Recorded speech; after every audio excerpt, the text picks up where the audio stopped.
Kasi guys, meron talagang as in, tabain.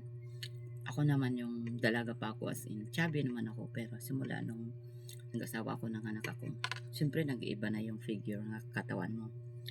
Pero hindi porket nanganak ka na, nag-asawa ka at nanganak ka na, ipabayaan mo na yung sarili mo, di ba? Kailangan alagaan mo pa rin yung sarili mo, lalo na pagdating sa face lock, ganarn. Tapos sa katawan mo, syempre. Tapos sabayan mo ng pa-beauty, ganarn, para hindi ka malusyang. Yun lang ano ko yun lang yung sikreto ko, tsaka yung maging masayahin ka. Tsaka hindi ako nagdadala ng masyadong problema. May problema lagi, hindi nawawala yung problema, pero ayoko mag-isip kasi naranasan ko na yung may stress. Nawawalan ako ng gana kumain, kahit gaano pa kasarap yung kainin ko dyan.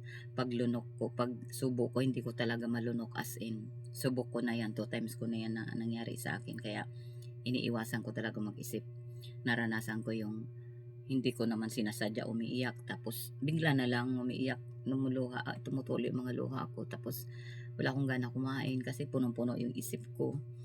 Naiyak ako na yung parang tahimik na tahimik, tapos ayan na, umiiyak na ako. Hindi ko sinasadyang umiyak, pero nandyan na yung luha ko. Umiiyak talaga ako. Tapos gusto kong kumain pero hindi naman ako makakain. Kaya yun na yung nakakapagtaka. Siguro nga yun na yung talagang stress. Kasi parang hindi ka nagugutom. Meron naman iba dyan, yung na-stress daw, dinadala sa pagkain kaya nananaba. Ay magkakaiba siguro talaga yung experience natin sa mga nararamdaman natin. Kasi ako ganun eh. Hindi naman talaga ako madala sa problema, sa totoo lang. May problema, pero hindi ko, ayaw kong indahin baga. Kasi inisip ko, problema lang yan pag halimbawa utang o hindi pa nababayaran. Problema yun, pero pag nagawa na ng paraan, so wala na yun. Tapos yung mga ibang bagay na problema, hindi mo na kailangan problemahin ng sobra.